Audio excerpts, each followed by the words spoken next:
Hi, my name is Joseph Young. I'm 20 years old studying kinesiology at Cerritos College. I'm a state champion strength athlete. I enjoy combat sports and I like to serve my community. Today we're going to explore some logical reasons to believe in God. Number one, I want to make my point clear. My purpose is to show you that faith is not at odds with logic. And before we begin with the story of Jesus, we need to establish something.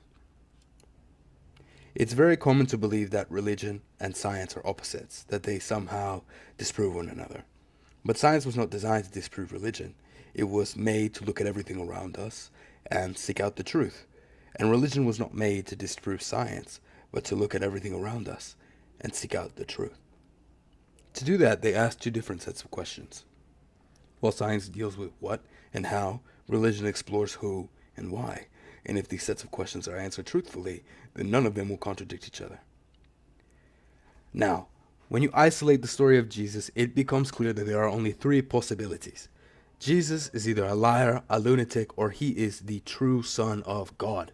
Now, the biggest proof that Jesus is who he says he is the fact that he went to Jerusalem and he was arrested and he was tortured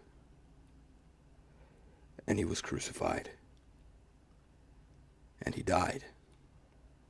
And the very people who saw this and took his body off of the cross and laid his body in the tomb 3 days later were not expecting to see that body alive. And when the apostles spoke of what they saw, that got them not a life of fame, not a life of ease, not a life of comfort, not a life of wealth. It only brought every single one of them torture. In fact, all 12, except for John the Apostle, were martyred. Many people can die for what they believe in, but no one will die for what they know is a lie. Who do you say Jesus is? I invite you to pause, maybe write it down. Because it's a small thing, but it's a powerful thing. If Jesus isn't God, he gets nothing from you. Not even a thought. But if Jesus is who he says he is, then he gets everything. Let's be realistic for a second. So what, right? Because some people died, you want me to believe? I need some sort of evidence, right? Evidence. Miracles. Eucharistic miracles. What is a Eucharistic miracle? Why do they happen? Well, Eucharistic miracles always happen because somebody is having a tough time with this concept of transfiguration. The idea that when you consecrate the bread and wine, it becomes the true presence of Jesus Christ. And let's think about what are the traits that the Vatican would look for to call something a miracle. What are the traits? What are the traits that make a miracle? Something that couldn't be caused by man or nature. It would have to go beyond the capabilities of man and nature. It would have to be something that only God could do. It would have to be consistent with other things that God has done, not contradicting anything in the Bible or any other miracles that have taken place. And lastly, it would have to be scientifically unexplainable. Here we have some footage of a Eucharistic miracle in Guadalajara, Mexico. It's a little bit overexposed, and so you can't see it in the top left-hand corner. But it has a little dimple, just like a heart. And you can see it beating diastolic, systolic, over and over again. I'm going to fast forward the video a little bit, just so that you can see it compared to a heart. Again, the video is overexposed, but it looks exactly like that. Exactly. Ah, beautiful.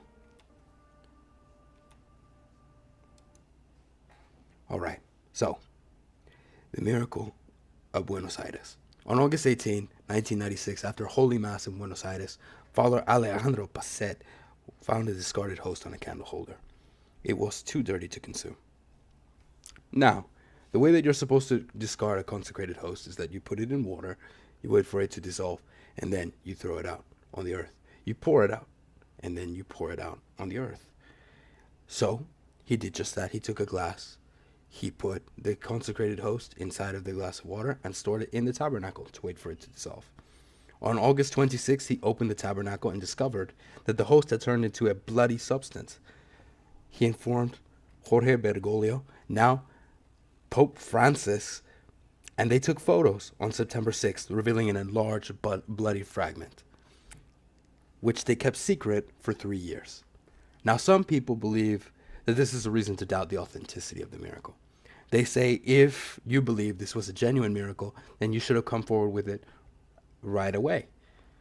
But I'm going to tell you why this was the right idea. 750 AD, Laciano, Italy. This is considered the first Eucharistic miracle. Here you have a piece of heart tissue and dried blood.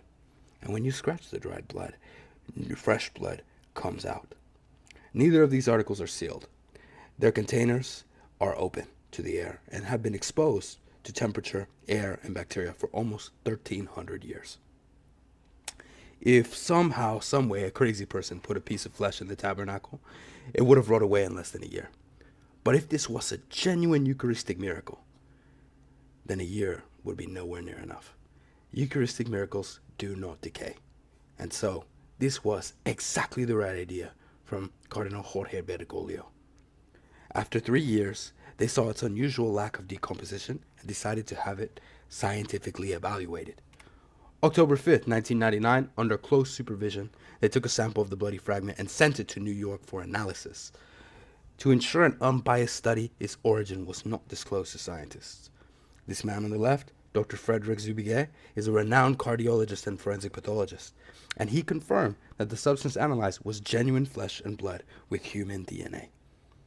Dr. Zubiguet testified, the analyzed material is a fragment of the heart muscle found in the wall of the left ventricle close to the valves. The heart muscle is in an inflammatory condition and contains a large number of white blood cells. This indicates that the heart was alive at the time the sample was taken. Since white blood cells die outside of a living organism, they require a living organism to sustain them. Thus, their presence indicates that the heart was alive when the sample was taken. What is more, these white blood cells have penetrated the tissue, which further indicates that the heart has been under severe stress, as if the owner had been beaten severely about the chest. Journalist Mike Walezy was surprised by Dr. Zubiguet's words. The journalist asked the scientist how long the white blood cells could have remained alive if they had come from a piece of human tissue which had been kept in water. Dr. Zubiguet stated they would have ceased to exist in a matter of minutes. The journalist then told the doctor that the source of the sample had been first kept in ordinary water for a month and then for 3 years in a container of distilled water. Only then had the sample been taken for analysis. Dr. Zubiguet was at a complete loss for how to explain this fact. He stated there is no way of explaining it scientifically. Only then did Mike Walezy inform Dr. Zubiguet that the analyzed sample came from a consecrated host, white unleavened bread, that had mysteriously turned into bloody human flesh. This sample went to 2 more labs in New York. Both confirmed Dr. Zubiguet's findings. It showed recent life, signs of trauma, live white blood cells, and type AB blood, universal receiver. In the book, cardiologist examines... I apologize. This would be interesting if it only happened once, right? This would be a little bit odd if it only happened twice. What if I told you that this has happened hundreds of times? These 5 being the most prominent. In the book Cardiologist Examines Jesus, Dr. Serafini, a cardiologist, examines the medical and scientific evidence behind 5 Eucharistic miracles, namely Laciano, Buenos Aires, Tixla, Sokolka, and Legnica. Dr. Serafini notes how consistent all 5 cases are, all having striated heart tissue, type AB blood, signs of significant trauma, and all, with the exception of Laciano, had living white blood cells. He states in page 155 of his book, we are facing a short-circuiting of human reason. Scientific tools are unequivocally demonstrating a biological reality gifted with the elegant complexity of living tissues.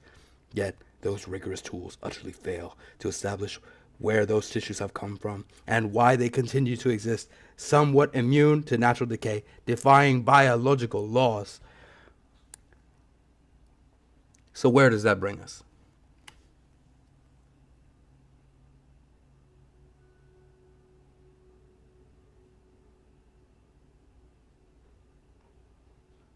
In Genesis, it states that humans were made in his image. And if any of you has ever taken on a creative endeavor, then you know that you cannot help but reveal a piece of yourself in your work. Because that's the nature of creating. Many people cite nature as a way they see God's design in the universe. Nature's beauty is itself a miracle created for enjoyment. Nature doesn't need to be beautiful to exist, but it is beautiful.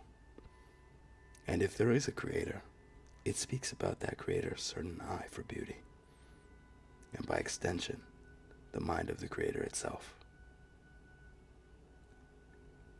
Originally, I wanted to walk you through the laws of the universe. Math, physics, chemistry, pure pride. I wanted to show you how well informed I was. But I realized, or rather, it was made apparent to me. From these, what could we determine about the mind of God? That he is intelligent, meticulous, constant, mysterious. After all that brain exercise, we're practically no wiser than when we began. And so I'm forced to bring us back to our own planet.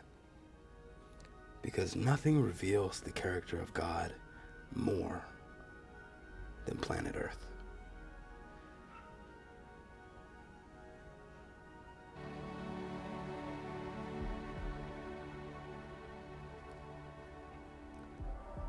Zoomed out, it seems callous. But when you personalize it, it becomes deeply emotional.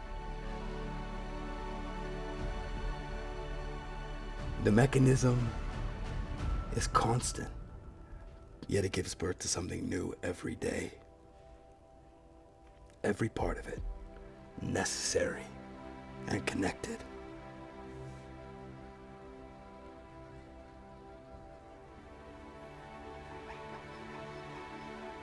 All the while, the most beautiful and meaningful experiences.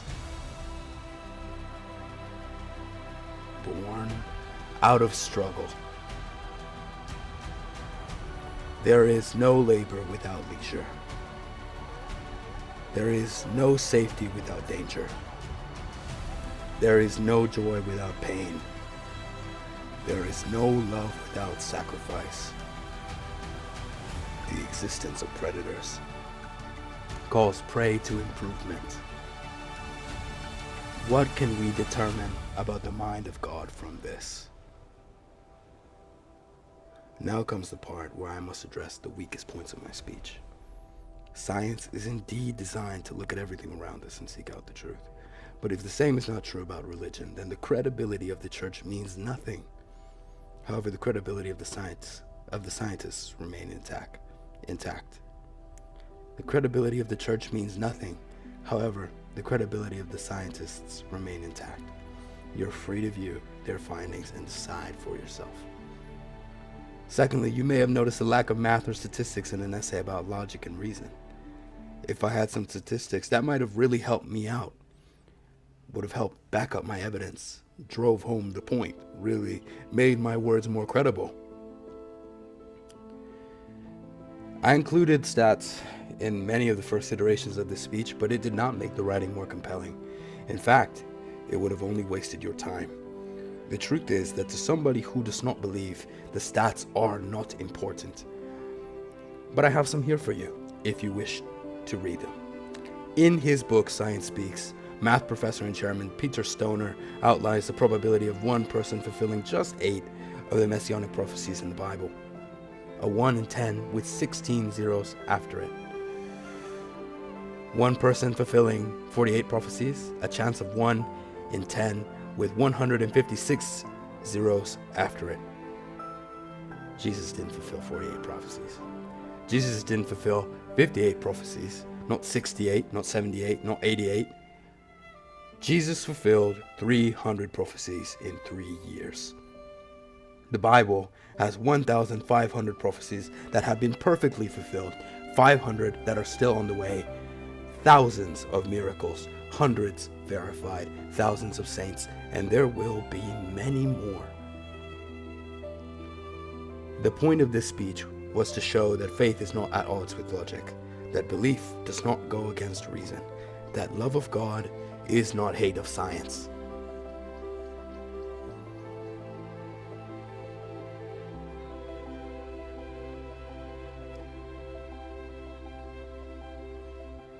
I ask that you reflect on your opinions and you share a love of living objectively. With that, I leave you.